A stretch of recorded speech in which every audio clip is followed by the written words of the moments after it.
Então, vamos continuar com a conversa sobre a antropofagia, que já gravei uma primeira parte que está aí, o vídeo, na qual eu conto a história do Hans Staden, esse alemão que veio para o Brasil e que testemunhou os rituais de antropófagos dos tamoios e escreveu um livro a respeito do que ele viu e causou uma grande sensação e consistiu então no primeiro grande best-seller mundial, que é o livro dele, feito em parceria com um escritor e que foi traduzido em vários idiomas ali na primeira metade, na segunda metade do século XVI.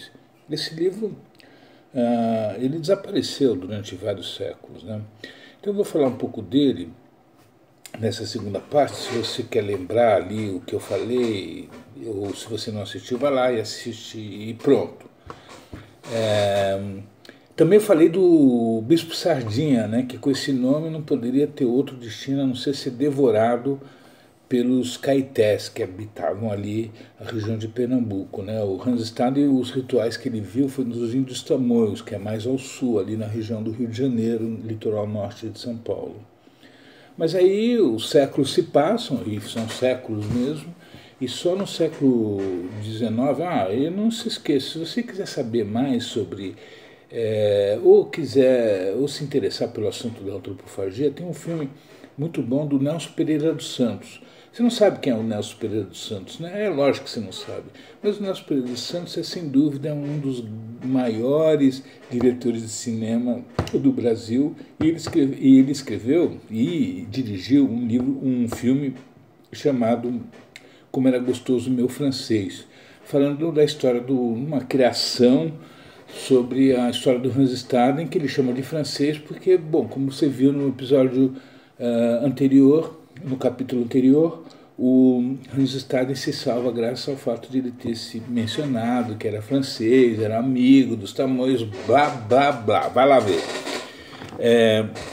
Mas existem outras manifestações culturais, literárias, principalmente, a respeito desse episódio do Hans Staden aqui no Brasil, do livro dele. O livro dele, que é um best-seller incrível, você vai achar na internet, original em português, lógico, chamado Viagem ao Brasil, de Hans Staden. E ele é incrível, cara, ele é incrível, porque conta em detalhes todos as etapas que constituíram o ritual antropofágico que os tamoios comiam regularmente, mas que eles comem os colegas de Hans Staden, os portugueses, que foram devorados quando ele estava lá e ele testemunhou esse ritual. Esse livro, e aí a gente vai dar esse passeio pelos séculos, esse livro lá no século XIX já, passou aí 300 anos, mais até. O Eduardo Prado, que era um cafeicultor paulista, milionário, sabe como é que é naquela época da fazenda de cacau, era sem certeza que ia ficar milionário, né? Esse Eduardo Prado, um cara interessante, porque ele era um cara culto e nutria, assim, alimentava assim, essa cultura literária que hoje os ricos, hoje em dia, não fazem porra nenhuma, né? Só querem saber de dinheiro e ir para Miami, né? Mas o Eduardo Prado não ia para Miami, ele ia para Paris. Aliás, ele é um cara esperto, né? E numa dessas viagens, né, eles que moravam em Paris na maior parte do tempo, ele era um cara que colecionava obras raras, livros raros. E ele encontra, não sei como, ou sei como, porque ele fuçava, ele encontra o original em português, não, original em alemão da viagem ao Brasil do Hans Staden. Na verdade é um nome enorme que eu não lembro, ninguém lembra. E aí que é o depoimento do Hans Staden feito em colaboração com um ghostwriter, né, da época. Ele acha esse original e fica encantado pela história, né, porque a história é incrível mesmo, né, convenhamos. e daí ele empreende uma edição em português, arruma um tradutor, fez uma tradução boa, né? Inclusive com notas do Teodoro Sampaio, que é o cara que dá nome a uma rua bastante famosa aqui no bairro de Pinheiros. Teodoro Sampaio, ele faz notas, é um cara cultíssimo, ele faz notas muito interessantes das referências que aparecem no texto do Hans Staden. E esse livro é lançado aí no finalzinho do século XIX com o nome de Viagem ao Brasil, que é esse livro que vocês podem achar na internet. Coloca lá, Viagem ao Brasil, do Hans Staden, lógico. E o cara responsável era esse elegantíssimo e culto senhor chamado Eduardo Prado, que era pai do Paulo Prado. Ok, o Paulo Prado também era um cara culto, milionário, porque é filho do Eduardo Prado, e ele é o patrocinador da Semana de Arte Moderna de 22, ou seja, ele era o patrocinador do modernismo.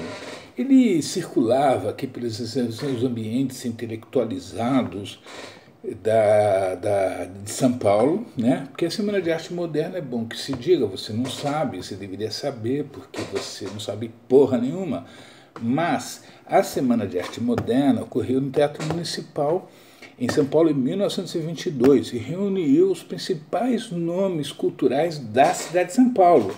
Porque veja bem, essa época o Rio de Janeiro, cidade maravilhosa que eu amo, nasci lá, era a capital do Brasil, é lá que acontecia tudo. Mas, nesse momento, o modernismo faz com que o foco da atenção nada, porque ninguém deu bola para esse modernismo que aconteceu na época, né? Deu bola depois, porque foi realmente um movimento revolucionário, transformador, vai para dizer melhor. E em 22 ocorre essa Semana de Arte Moderna que reúne esses intelectuais, Oswald de Andrade, Mário de Andrade, Heitor Villa-Lobos, Tarsila do Amaral e vários outros, Raul Bopp e vários outros. E eles fazem esse evento, quer dizer, na verdade é um evento, né? Mas existe um movimento do modernismo que era sustentado, patrocinado, apoiado financeiramente, intelectualmente, por Paulo Prado, que é filho do Prado, que achou o livro do Hans Staden, certo? Então, o Paulo Prado, ele traz esse livro com ele, e assim, há uma onda relacionada à antropofagia. Há um embasbacamento, volta a ter um embasbacamento aqui no Brasil, por reconhecer que essa antropofagia é uma característica brasileira, não tem outro lugar. E nós incorporamos ela de uma maneira, e os modernistas, o que eles fazem? Eles incorporam essa antropofagia simbolicamente, tipo assim, vamos deglutir a cultura europeia e transformar e encontrar a nossa própria a partir disso. E isso é basicamente o conceito do modernismo. Não vamos entrar aqui em detalhes, porque você não vai se interessar tanto assim por isso. Mas onde que eu quero chegar é o seguinte, o Oswald de Andrade, que na minha opinião era o cara mais brilhante do modernismo, embora, o Mário de Andrade escreveu Macunaíma, e ele é um intelectual completo, fotógrafo, poeta, dramaturgo, romancista, um grande crítico literário, o maior de todos, na minha opinião. Enfim, tem para de escrever outros gêneros, como da literatura, como peças e romances, principalmente, e se transforma num grande crítico, o Mário de Andrade. Isso lá para frente, tá? O Oswald de Andrade, no entanto, era um cara muito maluco, e ele era casado com a Tarsila do Amaral, que era uma mulher fantástica, uma pintora, a maior pintora do Brasil de todos os tempos. Era uma mulher bonita, interessante, rica. Ela vivia em Paris. E olha, só para você ter uma ideia, a Tarsila do Amaral era apelidada de caipirinha, porque ela era uma caipira, assim, no bom sentido, não tem nada contra caipira, amo os caipiras, mas ela era chamada de caipirinha, porque ela era também filha de um fazendeiro e morava lá, sei lá onde, lá no interior de São Paulo. Morava, nasceu, cresceu e tal. E o curioso é que esse apelido caipirinha é o que dá nome à nossa mais tradicional bebida, que é a caipirinha. Cachaça com limão, açúcar, gelo e vamos lá, né? Tudo indica, então, que a Tarsila de Amoral, além de ser um talento incrível, uma mulher bonita, interessante, inteligente, ela gostava também de tomar umas. Então, o Oswald de Andrade casou com a Tarsila, né? Belo par. E aí, em 28, eles fazem toda uma evolução do modernismo, né? Teve a Semana de Arte Moderna em 22, blá, blá, blá, blá, blá, blá. Em 28, eu não vou me estender muito aqui, porque o tempo passa. O Oswald de Andrade e a Tarsila e outros, eles fazem o Manifesto Antropofágico, que é uma peça assim, curiosíssima, criativíssima, inteligentíssima, desses dois talentos e outros, né, que estavam junto com eles, e que eu vou citar algumas características desse manifesto, que é tão nosso, né, brasileiro, e que, por exemplo, aquela frase que todo mundo repete, to be or not to be, né, fazendo uma referência a uma frase do Hamlet, do Shakespeare, que o Hamlet fala to be or not to be. O Oswald faz essa adaptação nesse manifesto e fala to be or not to be, e evocando as grandes influências dos índios na nossa vida, os índios antropofágicos. Porque é bom que se diga que os índios que viviam aqui, os tupis, eram todos comedores de gente, todos. Eles gostavam de comer gente e os comiam. Então, é curioso porque o Oswald de Andrade, ele, nesse manifesto, o Oswald, né, principalmente, que escreveu, era a grande cabeça desse momento, desse manifesto, e ele determina como ano zero a morte do Sardinha, aquele que eu citei lá, aquele bispo lá, Sardinha, que foi devorado, com esse nome também, né? Foi devorado lá pelos Caetés, que eram os índios lá de Pernambuco.